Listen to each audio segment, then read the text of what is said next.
करुणामयी माँ परम प्रभु श्री अरविंद आज पवित्र संध्यारे आमे प्रभु श्री अरविंद प्रणीत एक विश्वविख्यात ग्रंथ दिव्य जीवन लाइफ डिवाइन बहिर आधार रे बुक 1 रो जो चैप्टर टी पढ़िया को जाउछंती से चैप्टर शीर्षक होचे लाइफ जीवन प्राण आमे जदिओ समस्ते जानू लाइफ इज ए मिस्ट्री जीवन भली रहस्य सचराचर ना जीवन आसबार चेतनाटी रूप पाई चेतनाटीर गोटे अल्फाबेट आम जापारे ना सबकि निश्चेतना भितर जड़ होकर रही जड़ सहित प्राणर एक गभीर संबंध रही बिना देहरे जीवन संचार हो पारनी गोटे एमिबार शरीर हो कि हाथीर शरीर हो गच्छर शरीर हो कि तिमिर शरीर हो तेणु without matter life cannot manifest अन्य बाटर खाद्य ग्रहण कले निश्वास ग्रहण कले जल ग्रहण कले ही जीवन बंचब तेणु जीवनर आधारटी हूँ जड़ पुणी अनेक वर्ष प्राणी अवस्था रहा परे प्रकृति तार विवर्तन रे मन को आनी मन भी प्राण आधारित जब प्राण ना ताले मनटी रही पार प्राण हूँ गोटे एपरी कथा जी छेड़ा जड़ उपरे प्राण उपरे छेड़ा मन एमिति जो संजोगटी रही मझिरे रही प्राण ये संपर्क रे प्रभु श्री अरविंद कौन कहते उपनिषदर प्राण विद्या कौन कहूँ वेद ऋषि माने प्राण संपर्क रे कौन कहते आमे निजे मध्य प्राण दृष्टि कौन चिंता करछंती विज्ञान प्राण दृष्टि कौन कहना चाहते ये सबु किछिर गोटे सम्मिलित रूप होउछि प्रबंध कारण आमे समस्ते बिना जीवन रे नहांती समस्त को प्राण आवश्यक अच्छी जीवन आवश्यक अच्छी तेणु जीवन रहस्य पाखरे पहुंचवाटा मध्य जरूरी अच्छी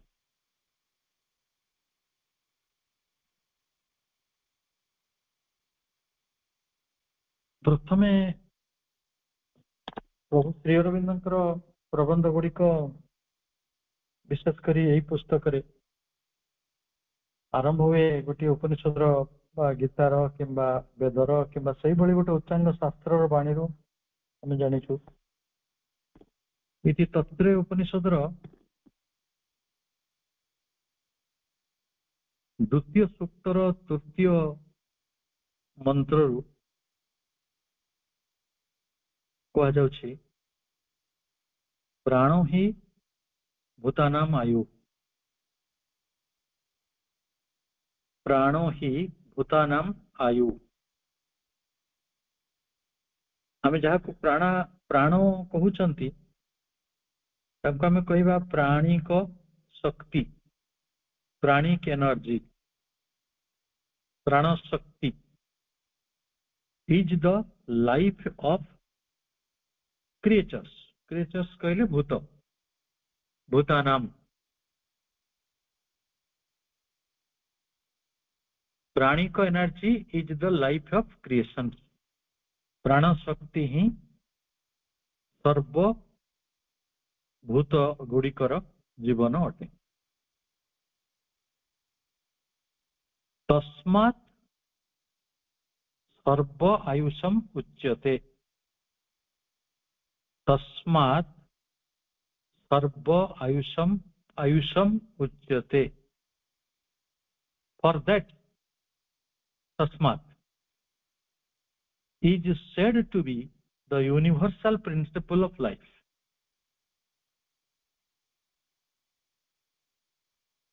तेणु इसी कारण, यही कारणरू तस्मात् सर्व आयुषम उच्यते।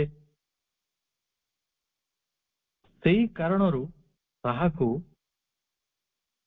जीवनर आयुष बोली कहिथाउ। आयुष माने जाहाकू सर्व आयुषम बोली कहा जाउछि, सेटा हला विश्व तत्व। आपण विश्व रे केते दिन किपरि विश्व सहित संश्लिष्ट होइक अछन, अर्थात आम मानकर आयुष आमे जेते पर्यंत विश्वगत होइक रहिछु, चाहे आमे जड़ जगत रे थाउ कि प्राण जगत रे थाउ कि मानस लोक रे थाउ, जोटी थाउ आमे विश्व रे रहिछु। आमे विश्वगत ही रहितिबा पर्यंत सेही टाइम आम आयुष अटे।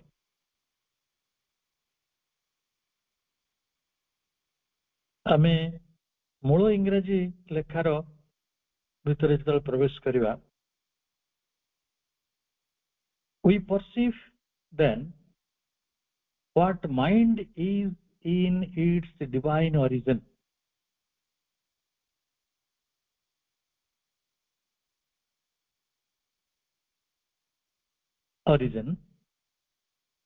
And how it is related to the truth consciousness.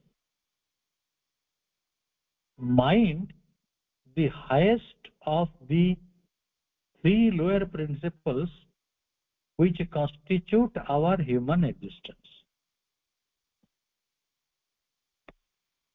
Here is the first line of the chapter. ये चैप्टर होची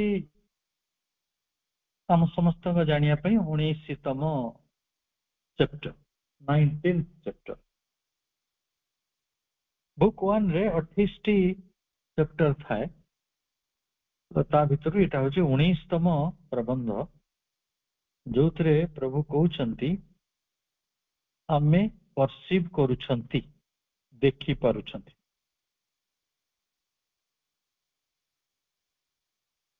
कौन देखि पारुछंती आमे? Then what mind is in its divine origin.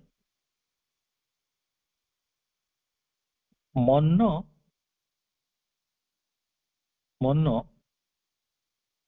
आम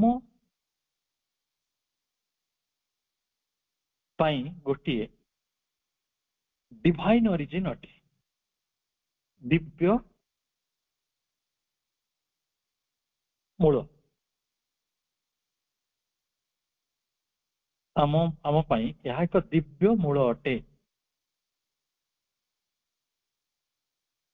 तेणु जदि एई मनटी दिव्य मूल अटे, आमे कहि परिबा जे what mind is in its divine origin. मन तार डिवाइन ओरिजिन रे कौन थिला? मन तार डिवाइन ओरिजिन रे कौन थिबो आपण निजे कहि दियंतु। मन डिवाइन ओरिजिन ले प्राण होइकी रहिथिबो, कारण जोटी प्राण नाही सेठी मनटी संभव नहीं। आ प्राणटी तार ओरिजिनल ओरिजिन रे, डिवाइन ओरिजिन रे कौन होइकी थिला? मैटर होइकी थिला। तेणु आमे एबे देखि पारुछंती what mind is in its divine origin and how it is related to the truth consciousness. भाई भौणी माने आमे गोटे चैप्टर मझे पढ़ी ट्रुथ कन्सियसनेस को नहीं, जहाँ को कहा जाउछि रूत चित। ବା ଯାହାକୁ ଆମେ କହିପାରିବା ସତ୍ୟ ଚେତନା। ଏଇ ଯୋଉ ନିଜର ଦିବ୍ୟ ମୂଳ ରୂପରେ ଏଇଟା କଣ ଏବଂ ଏହାର ସତ୍ୟ ଚେତନା ସହିତ କଣ ସମ୍ବନ୍ଧ ରହିଛି? ସତ୍ୟ ଚେତନା କିଏ? ହେଉଛନ୍ତି ଅତି ମାନସ। ଏଇ ମନର ଅତି ମାନସ ସହିତ କଣ ସମ୍ବନ୍ଧ ରହିଛି ତାକୁ ବି ଜାଣିବା। Mind, the highest of the three lower principles, ଏଇ ଯୋଉ ତିନୋଟି ଲୋୟର ପ୍ରିନ୍ସିପଲ୍ସ ଅଛନ୍ତି ନିମ୍ନ ତତ୍ତ୍ୱ, କିଏ? ଜଡ଼, ପ୍ରାଣ ଓ ମନ। ଅପରା ପ୍ରକୃତି ମଧ୍ୟରେ ଏ ତିନି ଜଣ ଅଛନ୍ତି, ଲୋୟର ପ୍ରିନ୍ସିପଲ୍ସ ଭିତରେ ଅଛନ୍ତି। ତେଣୁ ଏଇ ତିନୋଟି ଲୋୟର ପ୍ରିନ୍ସିପଲ ଭିତରେ ହାଏଷ୍ଟ କିଏ? Mind. Mind is the highest of the three lower principles which constitute our human existence.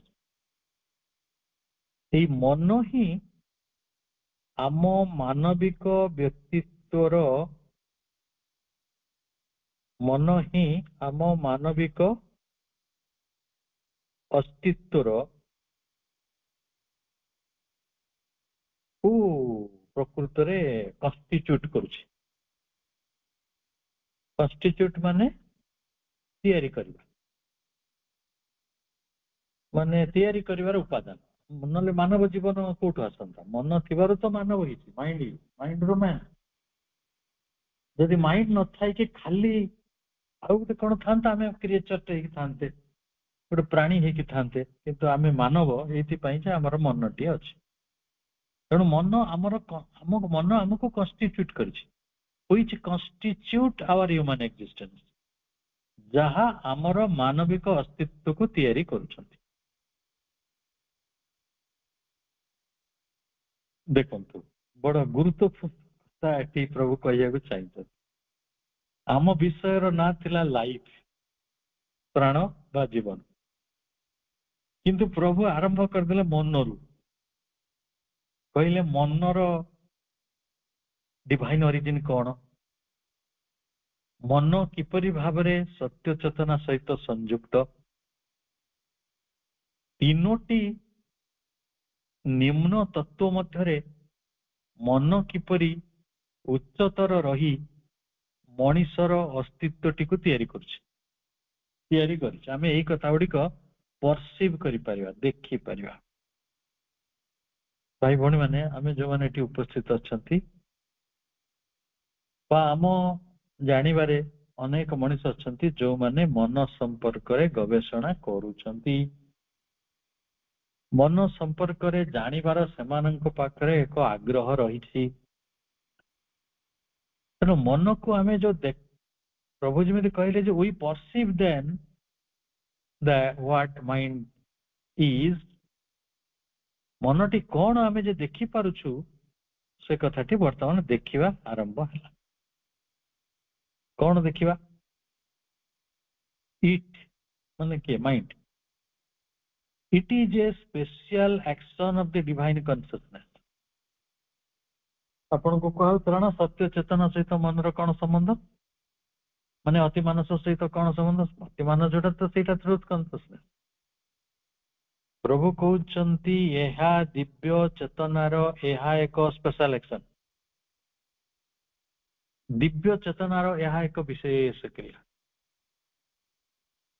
କାହିଁକି ଦିବ୍ୟ ଚେତନାର ବିଶେଷ କ୍ରିୟା?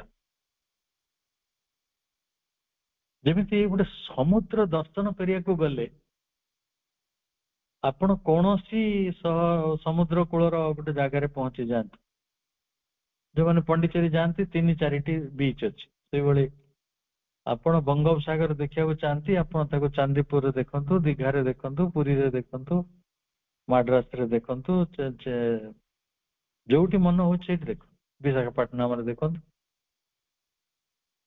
ଟିକେ ଭିନ୍ନ ଦିଶିବ କିନ୍ତୁ ସମୁଦ୍ରର ଅନୁଭବ ଆପଣ ପାଇବେ। ଗୋପାଳପୁରରେ ଦେଖନ୍ତୁ କି ପୁରୀରେ ଦେଖନ୍ତୁ।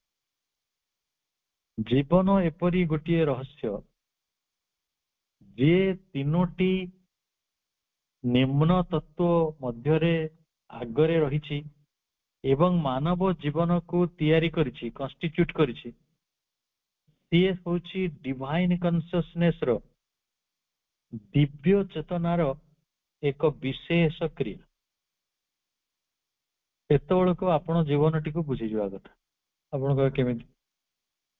ଦିବ୍ୟ ଚେତନାର ବିଶେଷ କ୍ରିୟା କେତେବେଳେ ଆସେ?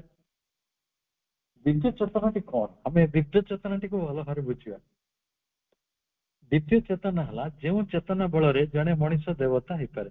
ମଣିଷ ନୁହେଁ, କେହି ବି ଦେବତା ହେଇପାରେ। ଦିବ୍ୟ ଚେତନାର ଯଦି ମୂଳ କଥା ଗୁଡିକ ଆସିବେ, ବିୟଣ୍ଡ ମୋରାଲିଟି, ନୈତିକତାର କଥା କହୁନାହିଁ, ଯୋଉମାନେ ସ୍ୱତଃସ୍ଫୂର୍ତ୍ତ ଭାବରେ ଜନ୍ମରୁ ଗୋଟେ ବିଶ୍ୱାୟିତ ଚେତନା ନେଇ ବଞ୍ଚନ୍ତି, ସେଇଟା ହଉଛି ଦିବ୍ୟ ଚେତନା। ତାଙ୍କ ଚେତନାଟି ଗୋଟେ କ୍ଷୁଦ୍ର ଚେତନା ନୁହେଁ, କି ତାଙ୍କ ଚେତନାଟି ସ୍ୱାର୍ଥ ଚେତନା ନୁହେଁ, କି ତାଙ୍କ ଚେତନାଟି ଅହଂ ଚେତନା ନୁହେଁ। ଯୋଉଠି ଅହଂ ଚେତନା ରହିବ ସେଟା ଅଜ୍ଞାନ ଚେତନାଟି ରହିବ। ଅଜ୍ଞାନତା ଯୋଗୁ ଯେଉଁ ଚେତନାଟି ଆସିଥାଏ।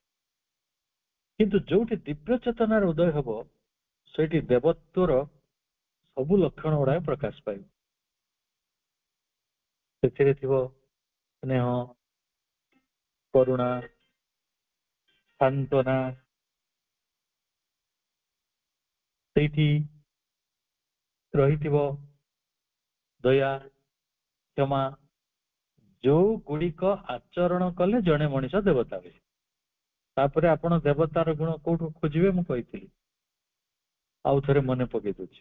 ଭଗବତ ଗୀତାରେ ଗୋଟେ ଦୈବାସୁର ସମ୍ପଦ ଯୋଗ ଅଛି, ବୁଝିବେ। ଦେବତା ମାନଙ୍କର ଗୁଣ କଣ ଆଉ ଅସୁର ମାନଙ୍କର ଗୁଣ କଣ? ସରଳତା, ନିର୍ଭୀକତା, ସ୍ପଷ୍ଟବାଦିତା, ଏଗୁଡିକ ସବୁ ଦେବତାର ଗୁଣ। ସାଧୁତା, ସଂଗତିପୂର୍ଣ୍ଣ ସଂଗତି, ସମତା, ମାଙ୍କର ଯୋଉ ସିମ୍ବଲ ଦେଖିଛନ୍ତି ନା? ମାଙ୍କ ସିମ୍ବଲ ଯୋଉ 12ଟା ଆଟ୍ରିବ୍ୟୁଟ୍ସ ମନେ ଥିବ। କୋଉଠି ଗ୍ରାଟିଚ୍ୟୁଡ ଅଛି, କୋଉଠି ଗ୍ରେସ୍ ଅଛି,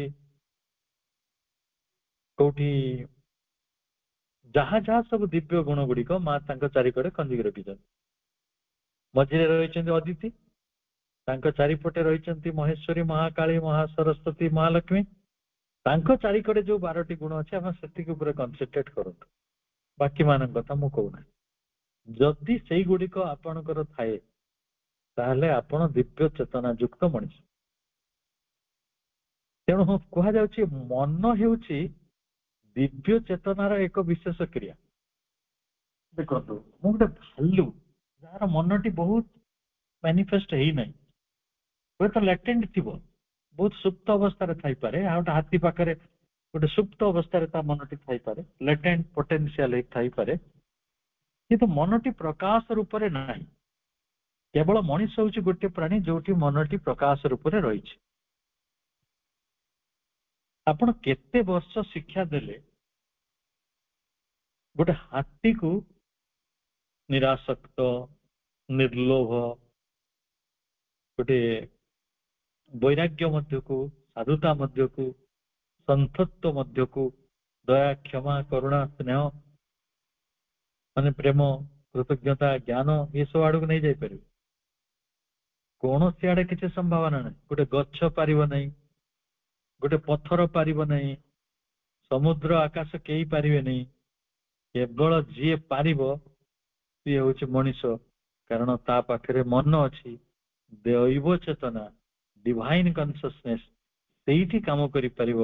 ତେଣୁ ମନ ହେଉଛି ଦିବ୍ୟ ଚେତନାର ଏକ ବିଶେଷ କ୍ରିୟା, ସ୍ପେସିଆଲ ଏକ୍ସନ। ଶ୍ରୀ ଅରବିନ୍ଦ ମଣିଷର ଜୀବନକୁ ଦିବ୍ୟ ଜୀବନ କରିବାକୁ ଚାହିଁଛନ୍ତି। କାହିଁକି? କୋଉ ଭରସା ଯେ ମଣିଷ ପାଖରେ ଗୋଟେ ମନ ଅଛି, ମନଟି ହେଉଛି ଦିବ୍ୟ ଚେତନାର ଏକ ବିଶେଷ କ୍ରିୟା।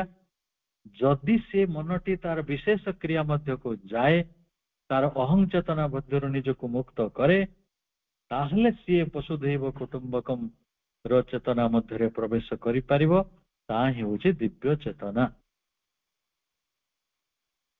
ସତ୍ୟ ଚେତନା ସହିତ ଆମେ ସମ୍ବନ୍ଧ ଖୋଜିବା।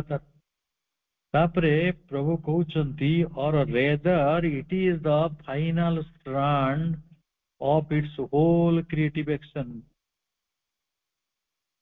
ଫାଇନାଲ ଷ୍ଟ୍ରାଣ୍ଡ ଆମେ କଣ କହିପାରିବା? ତାଙ୍କର ଯେତେ ସବୁ କ୍ରିଏଟିଭ ଆକ୍ସନ ଅଛି, କାଙ୍କର? ସେଇ ଯୋଉ ଦିବ୍ୟ ଚେତନାଙ୍କର। ଦିବ୍ୟ ଚେତନା ସବୁବେଳେ ଗଢନ୍ତି, ଭାଙ୍ଗନ୍ତି। ମାନେ ଭାଙ୍ଗନ୍ତି ବି ଯଦି ସେଟା ଗଢିବା ପାଇଁ। ଆମେ ଶିବଙ୍କୁ ନବସୃଷ୍ଟିର ଜଣେ ଉପାଦାନ ବୋଲି ମାନୁଛୁ, କାହିଁକି ନା ସେ ଆଗେ ଭାଙ୍ଗିବେ। ତେଣୁ ଯୋଉଠି ଭଙ୍ଗା ହେଇଯାଉଛି ଆପଣ ଡରିବେନି। ଏଇ ଭଙ୍ଗାଟା ଆମେ ଯେମିତି ଜେସିବି ଲଗେଇଛୁ ଭାଙ୍ଗି, ସେମିତି ନୁହେଁ। ଆପଣଙ୍କ ଭିତରେ ଯଦି ଚେତନାର ବା ଅନ୍ୟ କୌଣସି ଦୈବ ଉପାଦାନ ଗୁଡିକର ଭଙ୍ଗା ଚାଲିଛି, ତାହେଲେ ସେଠି ଗୋଟେ ନୂତନତ୍ୱ ଆଣିବା ପାଇଁ ସେ ଭଙ୍ଗାଟି ହଉଛି। କେହି ଲୋକ କହନ୍ତି ମୁଁ ସରଳ ହବା ଦ୍ୱାରା ମୋର କିଛି ଲାଭ ହେଇନାହିଁ। ଲାଭ କ୍ଷତିଟା ସିନା ଆମେ ଜାଣିପାରୁନାହାନ୍ତି, କିନ୍ତୁ ହେଇନି କେମିତି? ଚେତନାର କ୍ଷେତ୍ରରେ ଆପଣ ଗୋଟିଏ ଦେବତାର ସ୍ଥିତିକୁ ଯାଇଛନ୍ତି। ତେଣୁ ଯୋଉ ସୃଜନକାରୀ କ୍ରିୟା ରହିଛି କାହାଙ୍କର? ସେଇ ଦୈବ ଦିବ୍ୟ ଚେତନାର, ଆପଣ ହେଉଛନ୍ତି ତାର ଫାଇନାଲ ଷ୍ଟ୍ରାଣ୍ଡ, ହୋଲ କ୍ରିଏଟିଭ ଆକ୍ସନ। ସମଗ୍ର ସୃଜନ କ୍ରିୟା ର ଆପଣ ହେଉଛନ୍ତି ଫାଇନାଲ ଷ୍ଟ୍ରାଣ୍ଡ, ମାନେ ଅନ୍ତିମ ବା ଶେଷତମ ବା ଚୂଡାନ୍ତ କଡ଼ି ବା ଗୋଟିଏ ଷ୍ଟ୍ରାଣ୍ଡ। ମାନେ କଣ? ସୂତାଖିଅ। ଆପଣ ତାକୁ ବୁଝିପାରୁଛନ୍ତି ଷ୍ଟ୍ରାଣ୍ଡ କଣ? ଗୋଟେ ଅନ୍ତିମ ଗୋଟେ ସୂତ୍ର ଭଳି ସିଏ ରହିଛନ୍ତି। କିଏ? ମନ। ଦିବ୍ୟ ଚେତନାର ସମଗ୍ର ସୃଜନଶୀଳ କର୍ମର ତାହା ହେଉଛି ଶେଷ କଡ଼ି, ଶେଷ ସୂତ୍ର, final strand. It enables the Purusha to hold apart the relations of different forms and poses of himself to each other. ମନ ପ୍ରକୃତରେ it enables the Purusha, ପୁରୁଷ ମାନେ ଆତ୍ମା, ମନ ପୁରୁଷକୁ ଏହି କ୍ଷମତା ପ୍ରଦାନ କରେ ଯେ ନିଜର ବିଭିନ୍ନ ରୂପ ଓ ବିଭିନ୍ନ ଶକ୍ତିର ଯୋଉ ସମ୍ବନ୍ଧ ଗୁଡିକୁ ସିଏ ଜଣକ ଠାରୁ ଆଉ ଜଣକ ଠାରୁ ଅଲଗା କରି ରଖିପାରୁ। It enables Purusha to hold apart the relations of different forms. ଭିନ୍ନ ଭିନ୍ନ ରୂପ ମାନଙ୍କ ମଧ୍ୟରେ ରହିଥିବା ସମ୍ବନ୍ଧକୁ ସେ ହୋଲ୍ଡ ଆପାର୍ଟ କରିପାରିବ, ଅଲଗା କରିକି ଧରି ପାରିବ। ଅନ୍ୟ ରୂପ ମାନଙ୍କ ଭିତରେ ଘଟୁଥିବା କଥାଟି, ସମ୍ବନ୍ଧଟି କଣ? ଏକଥା ଆମେ ବହୁବାର ଆଲୋଚନା କରିଛନ୍ତି। ମାଟି, ପାଣି, ପବନ, ଆଲୋକ ସହିତ ଆପଣଙ୍କର ଯେମିତି ସମ୍ବନ୍ଧ ଅଛି, ମୁଁ ଆପଣଙ୍କୁ ଦିନେ କହିଥିଲି ବିଜୁଳି ଗୁଡିକ ମଧ୍ୟ ଆପଣଙ୍କୁ ଭଗବାନ ଭଳି ଲାଗିବେ ଯଦି ଆପଣ ବିଜ୍ଞାନମୟ ଚେତନା ମଧ୍ୟକୁ ପ୍ରବେଶ କରିବେ। ଯୋଉ ବିଜୁଳିକୁ ଆମେ ଏତେ ଡରୁ, ଯୋଉ ଲାଇଟନିଂ, ଆମ ବଜ୍ର ପଡିକି ଆମ ଘର ଜଳିଯାଏ, ଘର ଭାଙ୍ଗିଯାଏ, ଲୋକ ମରିଯାଆନ୍ତି, ଗାଈ ଗୋରୁ ମରିଯାଆନ୍ତି, ଗୋଟେ ବିପଦ ଭଳି ଆମକୁ ଲାଗୁଛି ସେଟା। କିନ୍ତୁ ସେ ହିଁ ଏକମାତ୍ର କଲ୍ୟାଣକାରୀ ତତ୍ତ୍ୱ ଏ ସୃଷ୍ଟିର, ଯିଏ ଫ୍ରି ନାଇଟ୍ରୋଜେନକୁ ଏଡିବୁଲ ନାଇଟ୍ରୋଜେନରେ ପରିଣତ କରୁଥିବାରୁ ଗଛ ମାନେ ଏ ପୃଥିବୀରେ ଅଛନ୍ତି। ନ୍ୟୁକ୍ଲିକ ଏସିଡ ତିଆରି ହେଇକି ଆରଏନଏ ଡିଏନଏ ଷ୍ଟ୍ରକ୍ଚର ପ୍ରଥମେ ଜୀବନ ଆସିଥିଲା। ଲାଇଟନିଂ ନଥିଲେ ଜୀବନ ଆସିପାରିବନି। ଲାଇଟନିଂ ନଥିଲେ ବୃକ୍ଷ ସମାଜ ରହିବ ନାହିଁ। ବୃକ୍ଷ ନ ରହିଲେ ମଣିଷ ରହିବନି କି ଅନ୍ୟ କୌଣସି ପ୍ରାଣୀ ରହିବେନି। ଏଇ ହଉଛି ଭିନ୍ନ ଭିନ୍ନ ରୂପ ମାନଙ୍କ ମଧ୍ୟରେ ରହିଥିବା ସମ୍ବନ୍ଧ, ଭିନ୍ନ ଭିନ୍ନ ଶକ୍ତି ମାନଙ୍କ ମଧ୍ୟରେ ରହିଥିବା ସମ୍ବନ୍ଧ। ଏଇ କଥାକୁ ଭିନ୍ନ କରି ରଖେ ମନ। ମନ କିଛି ବୁଝିପାରେ। ଗୋଟେ ଗାଈ ତାର ବୁଝିବା କଣ ଦରକାର ଯେ ସେ ଗଛ ମାନଙ୍କ ଯୋଗୁଁ ବଞ୍ଚି ରହିଛି। ମଣିଷଟେ କିନ୍ତୁ ବୁଝିବା ଦରକାର ଅଛି ବୋଲି ତାକୁ ସ୍କୁଲ କଲେଜ ଯିବାକୁ ପଡୁଛି ଏବଂ ତାକୁ ବୁଝେଇ ଦିଆଯାଉଛି ଯେ ପୋଷକ ତତ୍ଵ ଯୋଉ ନ୍ୟୁଟ୍ରିସନ ଟାର ଯୋଉ ଅଟୋ ନ୍ୟୁଟ୍ରିସନ ହାସଲ କରିବାର କ୍ଷମତା କେବଳ ବୃକ୍ଷର ରହିଛି ଏବଂ ବୃକ୍ଷ ତାପରେ ଦେବତା ହେଇକି ସମସ୍ତଙ୍କୁ ସାହାଯ୍ୟ କରୁଛି। ଏଇ କଥା ଗୁଡିକ ବୁଝି ପାରିବାର ଗୋଟିଏ ଅବସ୍ଥାକୁ ମନ ନେଇଯାଇ ପାରନ୍ତା, କିନ୍ତୁ ମନ ଆପଣଙ୍କୁ ସେଠିକି ନିଏ ନାହିଁ। ସେ ତାକୁ ହୋଲ୍ଡ ଆପାର୍ଟ, ତାକୁ ଅଲଗା ଅଲଗା କରିକି ରଖିଥାଏ। ଏପାର୍ଟ ମାନେ ଅଲଗା କରି ରଖିବା। ଇଟ୍ ଏନେବଲ୍ସ ଦି ପୁରୁଷ, ଆତ୍ମା ତ ବୁଝି ଯାଆନ୍ତା, କିନ୍ତୁ ସେଇ ଆତ୍ମାକୁ ବୁଝିବାରେ ଯିଏ ଅସୁବିଧାରେ ପକାଉଛନ୍ତି ସେ ହଉଛନ୍ତି ମନ। ସେ ଅଲଗା ଅଲଗା କରି ରଖିଛନ୍ତି କାହାକୁ ନା different forms and forces of himself to each other.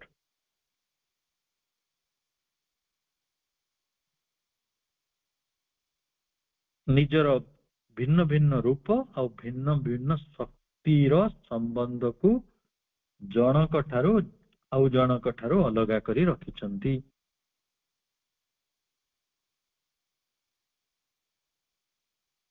ତାପରେ କୁହାଯାଉଛି ଯେ it creates phenomenal differences. It creates phenomenal differences. Phenomenal differences ହେଲା ଆଭାସୀ ଭେଦ ବା ବିଭେଦ। ଆଭାସୀ ଭେଦ ତିଆରି କରେ, which to the individual soul fallen from the truth consciousness take the appearance of radical divisions.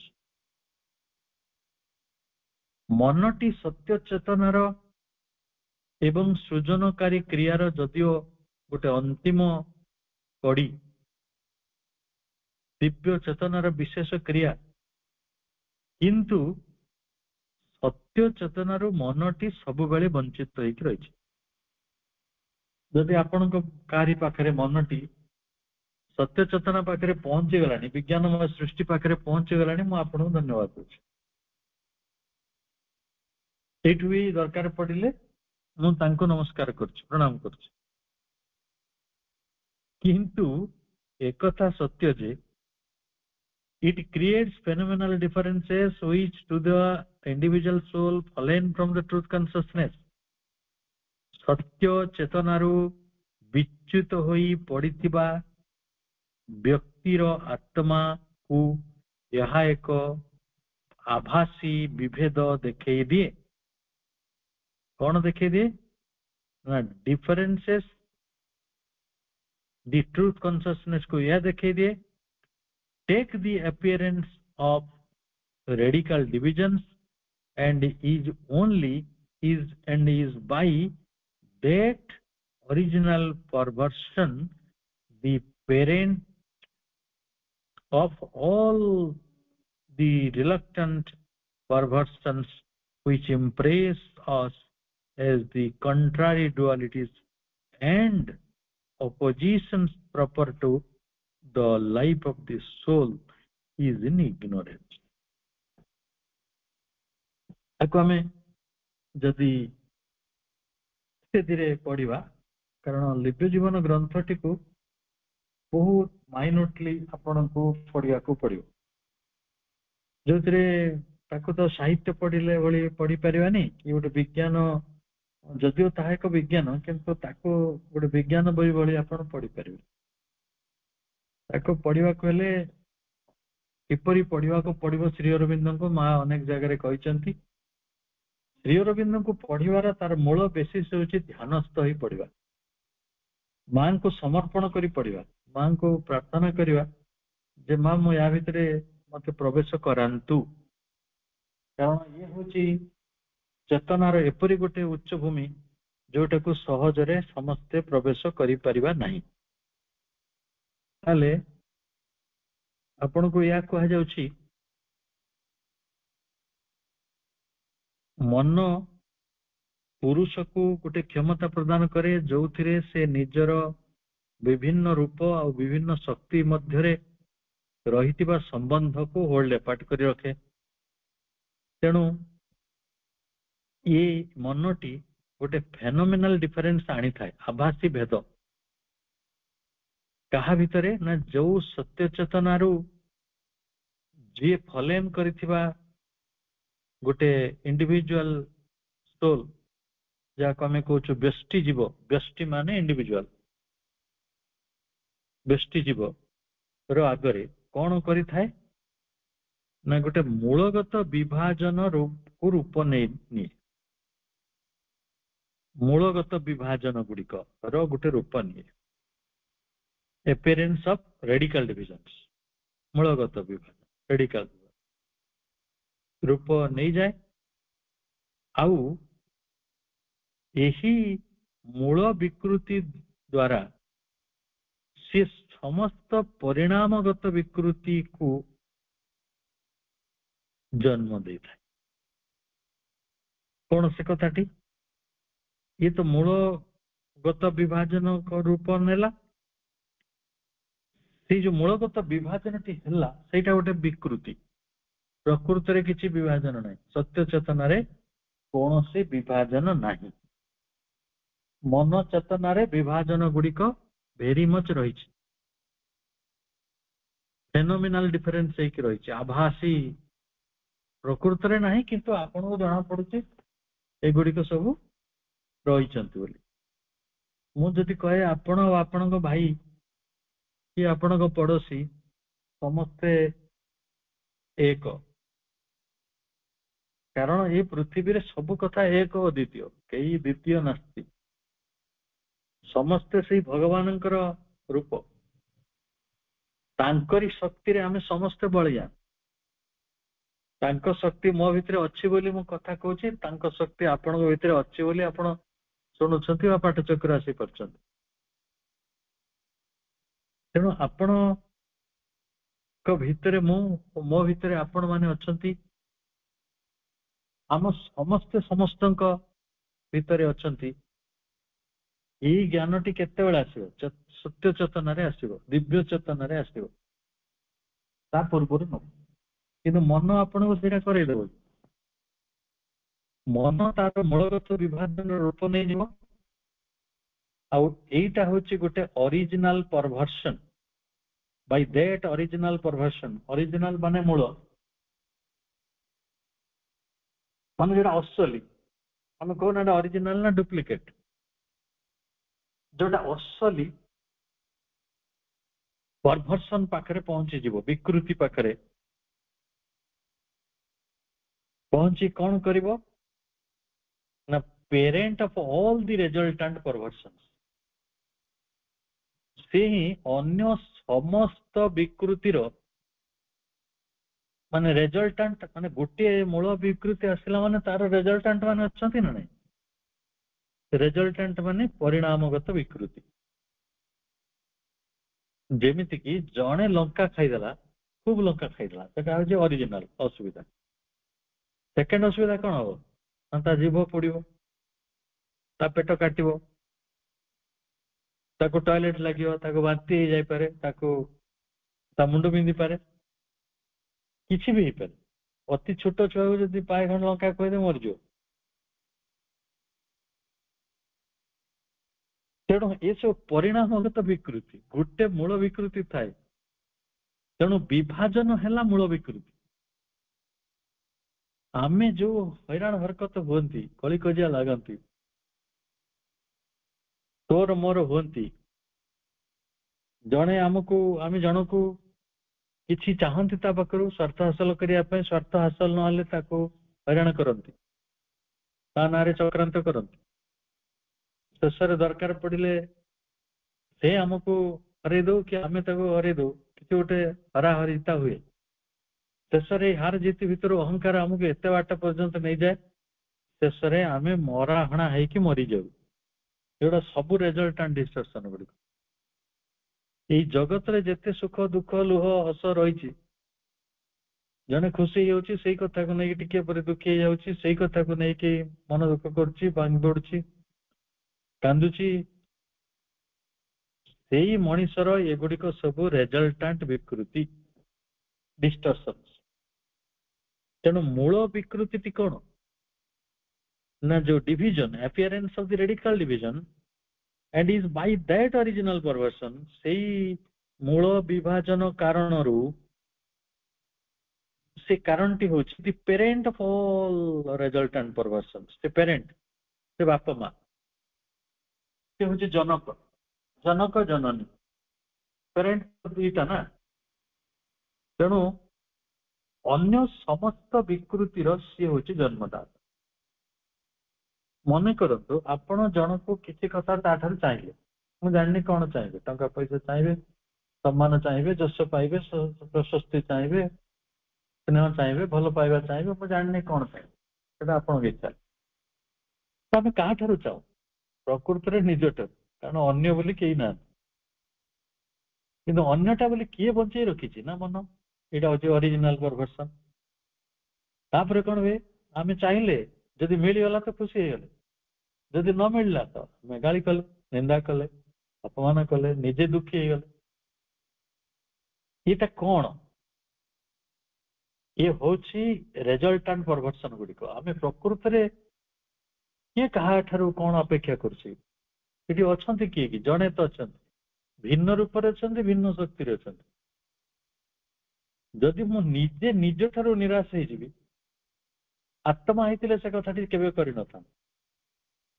ମନ ଯେହେତୁ ନିଜ ଠାରୁ ନିଜେ ନିରାଶ ହେଇଯାଉଛି, ତା ସାଙ୍ଗ ପ୍ରାଣ ବି ସେଇ କାମ କରୁଛି, ଶରୀର ସେଇ କାମ କରୁଛି। ଶରୀର କିଛି ଭୁଲ ତ୍ରୁଟି ନାହିଁ। ଶରୀରକୁ ପ୍ରାଣ ମନ ଚଲାଉଛନ୍ତି, ସେମାନେ ଯେମିତି ତାକୁ କହିବେ ସେ ସେମିତି କରିବ। ଯଦି କହିବ କିରାସିନ ଢାଳିକି ନିଆଁ ଢାଳିଦେ, ସେ ମରିଯିବ। ଯଦି କହିବ ଫାଶୀରେ ଝୁଲି ପଡିବ, ଝୁଲି ପଡିବ। ସେ ବିଚରା ଶରୀର, ତାର କଣ ଅଛି? ସେ ଖାଲି ମଝିରେ କଷ୍ଟ ପାଏ। ପ୍ରାଣ ମନ ତାକୁ ବଡ ଦୁଃଖରେ ରଖନ୍ତି, କାହିଁକି ନା ସେମାନେ ନିଜେ ଅରିଜିନାଲ ଡିଭିଜନ ଭିତରେ ଅଛନ୍ତି, ଅରିଜିନାଲ ପରଭର୍ସନ ଭିତରେ ଅଛନ୍ତି। କାରଣ ସେମାନେ ଟ୍ରୁଥ କନସିୟସନେସ ରୁ ବଞ୍ଚିତ ହେଇକରି appearance of radical division ମଧ୍ୟକୁ ଚାଲି ଯାଇଛନ୍ତି। ମୂଳ ବିଭାଜନ ଗୁଡିକ ପ୍ରତୀତ ହୁଏ, ଦୃଶ୍ୟମାନ ହୁଏ, ଦିଶେ, ସତରେ ଦିଶେ ନେଇକି। ଆପଣ କହିବେ ଆପଣଙ୍କ ଶରୀର ଅଲଗା, ମୋ ଶରୀର ଅଲଗା, ସେ କଳା, ସେ ଗୋରା, ସେ ଡେଙ୍ଗା, ସେ ବାଙ୍ଗରା, ସେ ମୋଟା, ସେ ପତଳା, ତା କଣ୍ଠସ୍ୱର ସରୁ, ତା କଣ୍ଠସ୍ୱର ମୋଟା, ତାର ଚଷମା ସେ ପିନ୍ଧେ, ସିଏ ତା ମୁଣ୍ଡର ବାଳଟା ଏମିତି, ତାର ଚଷମାଟା ଏମିତି, ତାର ହାଟଟା ଏମିତି, ସିଏ 80 କେଜି, ମୁଁ 25 କେଜି, ଏମିତି ଯଦି ଆମେ ଫରକ ଗୁଡା ଦେଖୁଛୁ, ଏ ସବୁ ଫରକ ଗୁଡିକ ପ୍ରକୃତରେ ଗୋଟେ ରେଡିକାଲ ଡିଭିଜନ ହେଇକି ଅଛି, which impress us as the contrary dualities। କଣ୍ଟ୍ରାରି ଡୁଆଲିଟି ଭାବରେ, କଣ୍ଟ୍ରାରି ମାନେ ବିରୋଧାତ୍ମକ ଦ୍ୱନ୍ଦ୍ୱ, ବିରୋଧାତ୍ମକ ଦ୍ୱନ୍ଦ୍ୱ ମାନେ ଗୋଟେ ଏଇ ବିକୃତି ଗୁଡିକ ଆମକୁ ବିପରୀତ ଦ୍ୱନ୍ଦ୍ୱ ଆଉ କଣ ଭାବରେ ଜଣା ପଡେ ନା କଣ୍ଟ୍ରାରି ଡୁଆଲିଟିଜ ଆଣ୍ଡ ଅପୋଜିସନ୍ସ। ବିରୋଧ ରୂପରେ, ଅପୋଜିସନ ମାନେ ବିରୋଧ, proper to the life of the soul in the ignorance। ଅଜ୍ଞାନ ମଧ୍ୟରେ ରହିଥିବା ଅନ୍ତରାତ୍ମା ପାଇଁ, ଜୀବନର ପାଇଁ ସ୍ୱାଭାବିକ ଭାବରେ ଏଇ କଣ୍ଟ୍ରାରି ଡୁଆଲିଟିସ୍ ଆଉ ଅପୋଜିସନ ଗୁଡିକୁ ନେଇ ଆସେ। ବିରୋଧାତ୍ମକ ଦ୍ୱନ୍ଦ୍ୱ। ମୁଁ ଆପଣଙ୍କୁ ମୂଳରୁ କହିଥିଲି ଦ୍ୱନ୍ଦ୍ୱ ମାନେ ଦି ଜଣ କେହି ନାହାନ୍ତି, ଦି ଜଣ ଅଛନ୍ତି ସେଟା କେବଳ ମନର ଲୀଳାରେ। ତେଣୁ ସେମାନେ ମନର ଲୀଳାଟାକୁ ନିଜ ଲୀଳାରେ କନଭର୍ଟ କରିବାକୁ ଚାହୁଁଛନ୍ତି। ଆମେ ସବୁ ହିନ୍ଦୀ ସିନେମାରେ ଦେଖୁଛୁ, ଜଣେ ଜଣଙ୍କ ପାଇଁ ବ୍ୟାକୁଳ ହଉଛି, ଜଣେ ଜଣଙ୍କ ପାଇଁ ମରିଯାଉଛି। ସେ ସବୁ ବିଚିତ୍ର ବିକୃତି, ସେଟା ଦିଶୁଛି ଖାଲି ଆପିୟରାନ୍ସ ଗୁଡିକ, କିନ୍ତୁ ପ୍ରକୃତରେ ଯେତେବେଳେ ମଣିଷକୁ ଏକାତ୍ମତା ମିଳେ ସେଥିରେ ସେ ବୁଝିଥାଏ ଯେ ଆମେ ସମସ୍ତେ ଏକ, ଫାଇନାଲି ଆମେ ଏକ, ଗୋଟିଏ ଚେତନା, ଗୋଟିଏ ରୂପ, ଗୋଟିଏ ଶକ୍ତି ସଚିଦାନନ୍ଦଙ୍କର। ଭିନ୍ନ ଭିନ୍ନ ରୂପରେ ଆମେ ଏଠି ଆପିୟର କରୁଛୁ, ଭିନ୍ନ ଭିନ୍ନ ରୂପରେ ଫେନୋମିନାଲ ହେଇକି ରହିଛୁ। ତେଣୁ ଏଇ ଯୋଉ ଇଗ୍ନୋରେନ୍ସ ରେ କିଏ ରହିଛି ନା ସୋଲ, proper to the life of the ସୋଲ ଇନ ଦ ଇଗ୍ନୋରେନ୍ସ। ତେଣୁ ଏଇ ଜୀବନଟି ହଉଛି ଆତ୍ମାର, ଆତ୍ମାର ଏଇ ଜୀବନଟି ଅଜ୍ଞାନତା ମଧ୍ୟରେ ରହିଛି, ଯୋଉଥିପାଇଁ ତାକୁ ଡୁଆଲିଟିଜ ଗୁଡିକ ଦିଶୁଛି। ଅଜ୍ଞାନତା ଭିତରେ ଥିଲେ କେମିତି ଦିଶିବ? ଆଉ ତାକୁ ଅପୋଜିସନ ସବୁ ଦେଖାଯାଉଛି, ବିରୋଧାତ୍ମକ।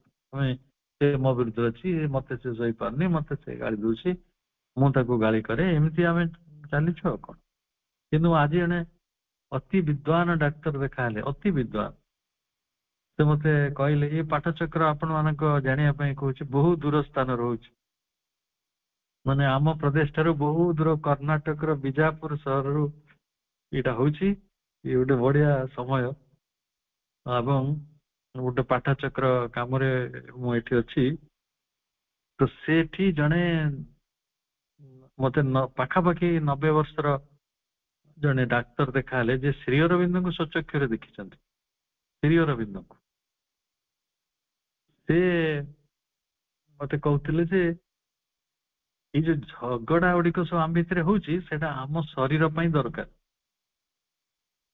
ସେ କହିଲେ ତମେ ଯଦି ବହୁତ କାହାର କାହା ସହିତ ଝଗଡା ହଉନି, ମଝିରେ ମଝିରେ ଟିକେ ଝଗଡା କରିନବ, ଭାଇ ମାଇଣ୍ଡ ଗୁଡା ଆକ୍ଟିଭ ହେଇଯାଏ, ଆପଣଙ୍କର ହରମୋନ ଗୁଡା ସବୁ ଆକ୍ଟିଭ ହେଇଯାନ୍ତି। କିନ୍ତୁ ସେଟା ଗୋଟେ କୁକୁର କି ଛେଳି ସିନା ବୁଝିପାରିବନି, ଆମେ ତ ମଣିଷ ମାନେ ବୁଝିପାରିବା କଥା, କାରଣ ସତ୍ୟ ଚେତନା ଭିତରେ ଆମେ ସମ୍ପର୍କିତ ହେଲେଣି। ଯେହେତୁ ମନ ଆମକୁ ପ୍ରାପ୍ତ ହେଇଛି ଯାହା ଦିବ୍ୟ ଚେତନାର ଏକ ବିଶେଷ କ୍ରିୟା, ଆମେ ଭଲ ଭାବରେ ବୁଝିବା ଯେ ଏ ଝଗଡା ଗୁଡିକ ମଧ୍ୟ ଗୋଟେ ଲୀଳା ପାଇଁ। ବହୁତ ସୁନ୍ଦର ଭାବରେ ସେ ବ୍ୟାଖ୍ୟା କରୁଥିଲେ ଯେ କିପରି ଆମ ହରମୋନ ଗୁଡିକ ସବୁ ମେଣ୍ଟେନ ହୁଅନ୍ତି ଝଗଡା ଦ୍ୱାରା। But so long as it is not separated from the supermind, ଯେତେ ପର୍ଯ୍ୟନ୍ତ ତାହା ଅତିମାନସରୁ ଅଲଗା ହୋଇନାହିଁ, it supports not perversions and falsehoods, ଇଏ ସେତେ ପର୍ଯ୍ୟନ୍ତ ବିକୃତିକୁ ଏବଂ ଫଲସୁଡକୁ, ମିଥ୍ୟାକୁ ସପୋର୍ଟ କରିବ, ମାନେ ଅବଲମ୍ବନ କରି ରହିଥିବ, ଅବଲମ୍ବନ କରି ରହିଥିବ। But the various working of the universal truth, universal truth କହିଲେ ବିଶ୍ୱ ସତ୍ୟର ବିଭିନ୍ନ କ୍ରିୟାର ମଧ୍ୟ ଇଏ ସାହାରା ନଉଥିବ ବା ଅବଲମ୍ବନ ହେଇକି ରହିଥିବ ବା ତାକୁ ସପୋର୍ଟ କରୁଥିବ।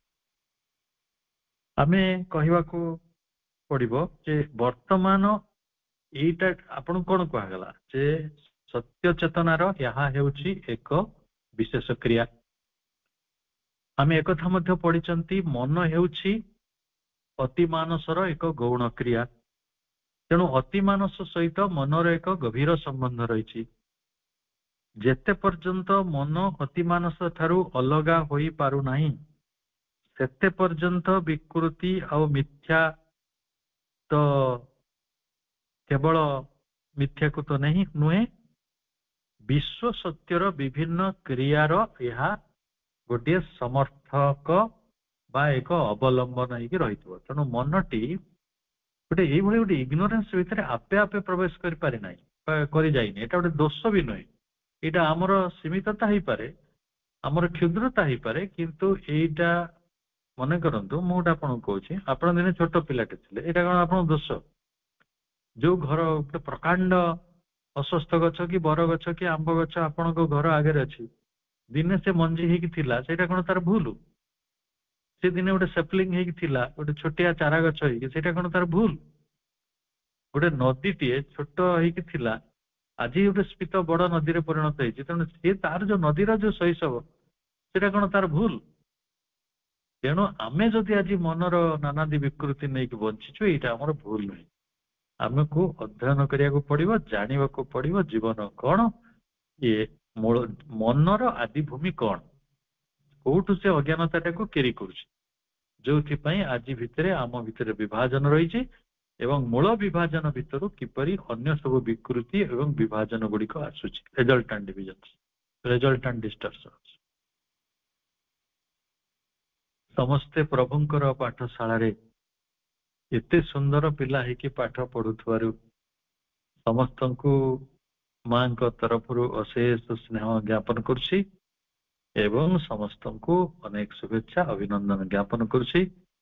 ଏଇଟା ପଢିଲେ ହିଁ ଆମେ ଦିବ୍ୟ ଜୀବନ ମଧ୍ୟକୁ କଣ ସେଟା ଜାଣିପାରିବା ଏବଂ ଦିବ୍ୟ ଜୀବନ ମଧ୍ୟରେ ପ୍ରବେଶ କରିବାରେ ଅଜ୍ଞାନତା କଣ, ମନ କଣ, ବିଶ୍ୱ କଣ, ବିଶ୍ୱ ସହିତ ଆମର ସମ୍ବନ୍ଧ କଣ, ନାନା କଥା।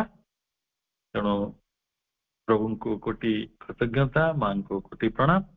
ଆପଣ ମାନଙ୍କ ଅନେକ ଶୁଭେଚ୍ଛା ସହିତ ଏତେ ସୁଦୂରରୁ ଅନୁଷ୍ଠିତ ହେଉଥିବା ଏଇ ପାଠଚକ୍ରକୁ ଏଇଠି ଶେଷ କରୁଛି। ସମସ୍ତଙ୍କୁ ଶୁଭେଚ୍ଛା, ବନ୍ଦେ ମାତରମ୍।